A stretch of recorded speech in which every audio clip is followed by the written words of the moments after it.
ইসলামের উপর আঘাত এলে সহ্য করা হবে না বলে হুঁশিয়ারি দিয়েছেন হেফাজতে ইসলামের মহাসমাবেশে আসা নেতাকর্মীরা।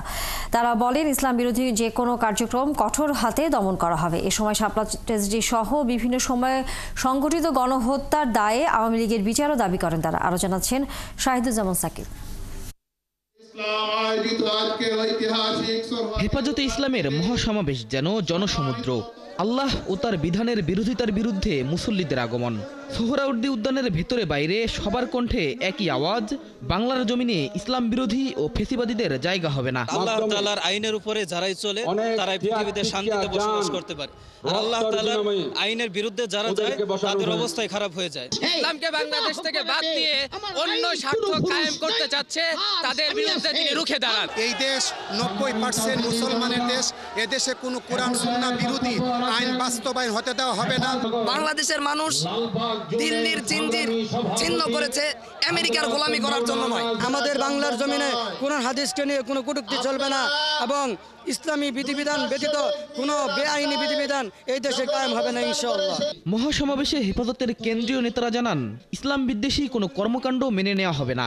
গণহত্যার দায়ে আওয়ামী লীগ ও শেখ হাসিনার বিচারের দাবিও জানান তারা। বাক স্বাধীনতার নামে ইসলাম বিরোধিতা যেই করবে তাকে আইনের আওতায় আনতে হবে। কুসংস্কার থেকে যদি ফিরে না আসে তাহলে হেফাজতে ইসলাম কঠিন থেকে কঠিন কর্মসূচি দিতে বাধ্য হবে। আওয়ামী লীগকে দলিশে বিচার করতে হবে। বিচার আগ পর্যন্ত তার কোন নির্বাচন অংশ নেওয়ার কোনো সুযোগ থাকতে পারে না। মুসলিম দেশের রাষ্ট্রপ্রধান হয়ে ইসলামের বিরুদ্ধে কোনো কিছু করবেন, আমরা সহযোগিতার হাত গুটায় নেব। আপনার বিরুদ্ধে কাপড় নিয়ে মাঠে নামতে বাধ্য হবে। মহাসমাবেশে অংশ নেন আমার দেশের সম্পাদক ডক্টর মাহমুদুর রহমান। তিনি জানান, নারী সংস্কার কমিশন অপ্রয়োজনীয় ইস্যু তৈরি করেছে। আপনারা কেন অপ্রয়োজনীয় ইস্যু তৈরি করছেন? নারী কমিশন করবার জন্য জুলাই বিপ্লবের তরুণেরা জীবন দেয় নাই। তারা জীবন দিয়েছিল বাংলাদেশকে ফ্যাসিবাদ মুক্ত করবার জন্য। অনুষ্ঠানে অংশ নিয়ে এনসিপি নেতা হাসনাত আব্দুল্লাহ জানান, শাপলা ট্র্যাজেডিতে শহীদদের পরিচয় প্রকাশ করা জরুরি।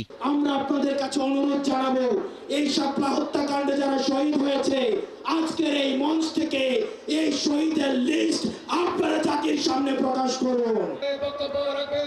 আজকের এই মহাসমাবেশ থেকে হেফাজতে ইসলামের নেতাকর্মীদের পরিষ্কার বার্তা, বাংলাদেশে ইসলাম বিরোধী কোনো কার্যকলাপ বরদাস্ত করবেন না তারা। সরকার যদি কোনো ইসলাম বিরোধী সিদ্ধান্ত নেয় তাহলে তা কঠোর হস্তে প্রতিহত করার হুঁশিয়ারি উচ্চারিত হয়েছে কেন্দ্রীয় নেতৃবৃন্দের বক্তব্যে। সমাবেশে আসা নেতাকর্মীদের প্রত্যাশা, সরকার তাদের দাবিগুলো মেনে নিবে। শাহিদুজ্জামান সাকিব, ৭১, ঢাকা।